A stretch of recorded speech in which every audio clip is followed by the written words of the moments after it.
Bloomberg Audio Studios. Podcasts, radio, news. On any given day, there are a lot of trucks that pass through Cameron, Arizona. It's a small town of fewer than 1,000 people on the western edge of the Navajo Nation. But Bloomberg Metals reporter Jacob Lorinc says that in late July, there was one particular truck passing through town that raised concerns. What was unusual about it was this sign on the back that is yellow and red radioactive. The truck was coming from the Pinyon Plain uranium mine. It's one of a half-dozen uranium mines that have recently opened or reopened in the southwestern United States as interest in nuclear power has surged. The truck was carrying the mine's first shipment of uranium ore to a processing plant in southern Utah. And to get there, it would have to pass through the Navajo Nation. So it was noticed by a few residents who live in this small outpost town, and it immediately provoked alarm. That's because the Navajo have a long, complicated history with uranium mining. From the mid-1940s to the mid-80s, nearly 30 million tons of uranium ore were extracted from Navajo lands. They've been dealing with the health and environmental consequences ever since. So when those residents spotted that truck with its radioactive cargo, they fired off an email with a picture to the Navajo Nation president, Bu Nygren. And when he heard about this shipment going through Navajo land, he was adamantly opposed. And pretty soon after, dispatched a whole bunch of tribal police to go and intercept the truck. Dozens of officers fanned out across the nation, which is about the size of West Virginia. They search Cameron, they search these other little encampments across Navajo Nation, and they're searching for this truck. The truck slipped out of Navajo Nation before the officers tracked it down. But Jacob says the police pursuit was just the start of the story. What happens from there is it effectively sparks a bit of an uproar across the nation and across the state in some ways. It even reaches the office of the governor. The Navajo Nation is incensed that there's a uranium shipment crossing the territory. It's unusual for them. And they're saying that this shouldn't be allowed, that the state needs to intervene, the governor needs to intervene to ensure that there are no further shipments. The company behind the mine, Energy Fuels, agreed to pause shipments until they could work out agreeable terms with the Navajo Nation. And now, after a 6-month standoff, the two sides finally struck a deal this week. I'm Sarah Holder, and this is The Big Take from Bloomberg News. Today on the show, how a renewed interest in nuclear power dug up old wounds in the Southwest, and what the agreement between Energy Fuels and the Navajo Nation reveals about the human costs of clean power and the challenges they pose for the green energy transition.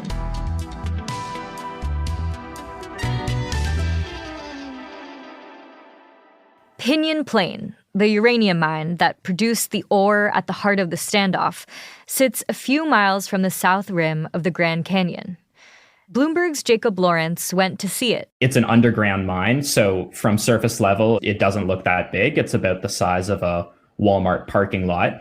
And it's carved out of this little sort of old pine forest that surrounds the Grand Canyon and looks more like the bucolic topography of New England than what you would expect from the sprawling desert badlands of the Grand Canyon. The mine's origins go back decades. So it was discovered by prospectors in the 1970s at a time when the price of uranium was very high and there was very strong incentive to find American uranium. After World War II, the U.S. was in a nuclear arms race against the USSR and also trying to sell the public on the peaceful atom, the idea that nuclear energy could drive economic growth and provide near limitless clean power. But in the late 70s and 80s, the American public started to sour on nuclear power. After high-profile disasters at 3 Mile Island and Chernobyl, safety concerns cooled the demand for nuclear energy and for the uranium that powers it. Energy Fuels CEO Mark Chalmers told Jacob he remembers what that moment was like for the industry. People just are like, no, we don't need nuclear power. We don't need, go ahead and generate from coal. Go ahead and generate from hydro, natural gas. So over the next few decades, there was no mining happening at Pinyon Plain. That is, until American interest in nuclear power started to boom again. In the last few years, concerns about global warming and surging energy demand from AI have made nuclear energy more appealing.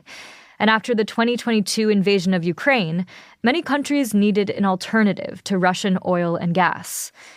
Russia is also one of the world's largest producers of uranium. So as the US and other countries started to levy sanctions against it, the price of uranium started to climb. And Chalmers saw an opportunity. When was it that you decided that it was time to start producing? Like what had happened in the market at that point? Well, the price of uranium had gone up to about $50. So in 2022, Energy Fuels started the process of getting Pinyon Plain ready for production. The price of uranium fluctuated a bit that year, but eventually it continued to rise. We see the price of uranium go from around $20-$30 a pound to now about $70 a pound. In the past 5 years, we've seen it go up about 200%. When Jacob visited the mine, he got a tour from some of the miners who work there. They piled into an elevator, essentially a metal cage, and started heading down. 1,230 feet. Okay. And the next level is basically the top of the ore body. Okay. So our ore body, you'll see it's a blink of an eye. It's from this next level to the level we're going to get off at. It's only 230 feet. Right. So it's about as deep as the Empire State Building is tall. It's dark and cavernous and muddy and not for the claustrophobic, of which I am a little bit. So it was certainly a bit of an unsettling experience. And when you get down to the bottom of the mine, you walk through these tunnels that they sort of coil around the perimeter of this mine, all sort of winding around this long body of uranium ore that sort of shoots right down the middle, almost like a drill. Through those openings, so we'll scrape it off and put it in. Really soon we'll put it in what we call the boulder bay.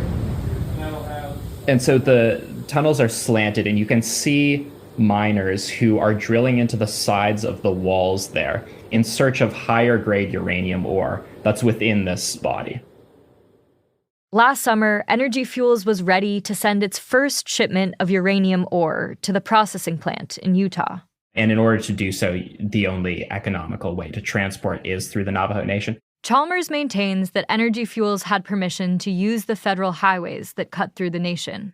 And it's important to note that just, standards for shipping radioactive material like uranium ore have increased substantially over the past several decades. And, they felt quite confident that regardless of where they were going to drive their trucks, these were going to be safe transports.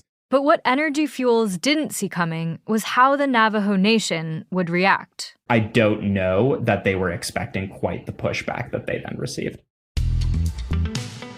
After the break, why the Navajo Nation pushed back so hard, and what that means for Pinyon Plain's future.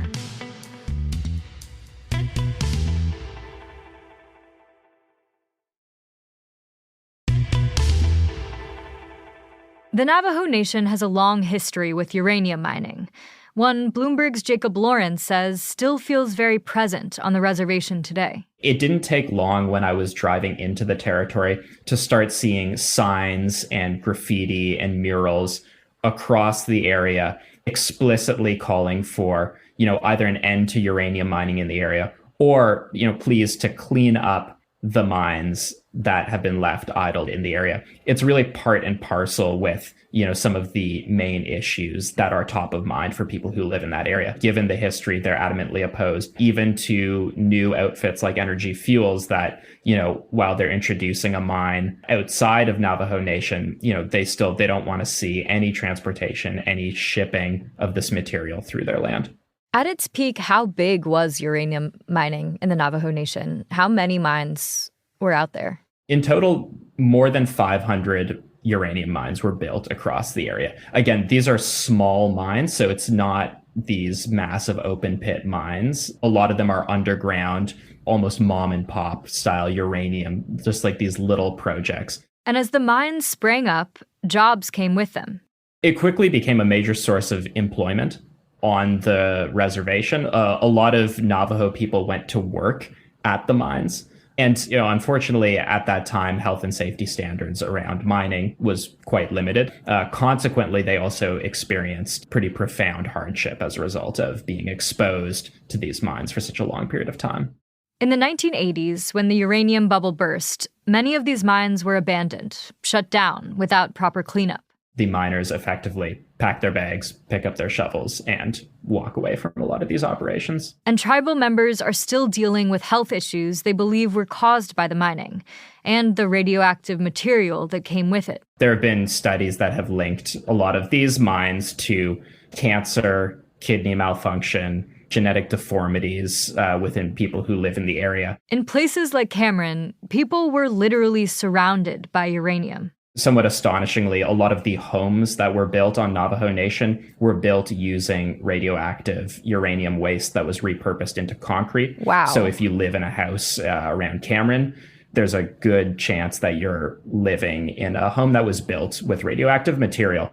And while Jacob was in Cameron, he heard about other ways people there were exposed to the waste. When I was in Cameron, I spoke to a man who's about 50 years old named Ray Yellowfeather, and he grew up surrounded by these mines. And from his backyard, he could see and he could walk to these abandoned mines. There was no fences. There was nothing that closed off the mines from his access or that warned him of the dangers. And so what he told me was that after school, he would hang out with his friends when they were about 10 or 11. They would get their sleds and they would go climb to the top of these hills and they would slide back down. And for them, it was a great time. They called them the Blue Hills. And every day they would go and they would play on them. And it was only years later that they really discovered, what it was that they were playing on. When Ray thinks about the mines that came to define his childhood, he can't help but wonder if they have something to do with the health issues that have plagued his family. 4 of his family members have passed away, including his mother, all from stomach cancer. And as with most of these diseases, it's hard to sort of link one-to-one what exactly is the cause of it. We do know that there are a substantial number of stomach cancer victims on Navajo territory. And, for him, he connects the dots and he thinks, I grew up around these radioactive mines. My whole family grew up around these mines. It seems like this may have been the cause of what my family experienced. The Environmental Protection Agency has been working with the Navajo Nation to clean up mines and water contaminated with radioactive waste. But 2 decades after the EPA program began, only a small percentage of mines have been worked on at all. And Jacob says the legacy the industry has left on the land and on the Navajo people means many in the Navajo Nation oppose uranium mining and the nuclear movement. Even though the industry has tried to give assurances, it's hard for people to trust that this time around, the practices are safe. Given the history, they're adamantly opposed, even to new outfits like Energy Fuels that, while they're introducing a mine outside of Navajo Nation, they don't want to see any transportation, any shipping of this material through their land. So that Energy Fuels truck driving through the Navajo Nation last July, filled with uranium, for the people that spotted it, it was a reminder of that painful history. That's why President Nygren sent the police to try to intercept the truck. And it's part of why resolving the resulting stalemate was so delicate. One of the things that President Nygren said to me was that, no matter how much a mining company tells them that their project is safe and that their shipments are safe, he says that's what we were told back in the 60s and 70s. And, look where that got us. On Wednesday, Energy Fuels and the Navajo Nation announced the terms of their new deal. The mining company agreed to add additional protections to their trucks, beyond those required by the Department of Transportation. Those include special cover systems to keep uranium ore dust from escaping from the trucks, limiting transportation to certain routes and times, and not transporting ore on days involving celebrations or public events on the Navajo Nation. The company also agreed to relocate 10,000 tons of uranium waste from abandoned mines across Navajo land. In return, the company will be allowed to resume uranium shipments in February. But Jacob says the long road to resolution holds lessons for the rest of the uranium industry.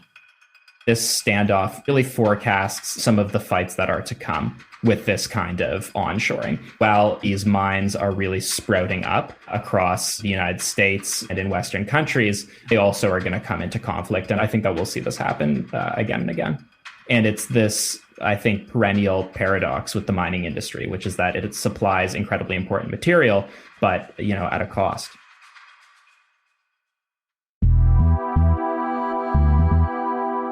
This is The Big Take from Bloomberg News. I'm Sarah Holder. This episode was produced by David Fox. It was edited by Tracy Samuelson and David Papadopoulos. It was fact-checked by Adriana Tapia and mixed and sound designed by Alex Sugiura. Our senior producer is Naomi Shavin. Our senior editor is Elizabeth Ponso.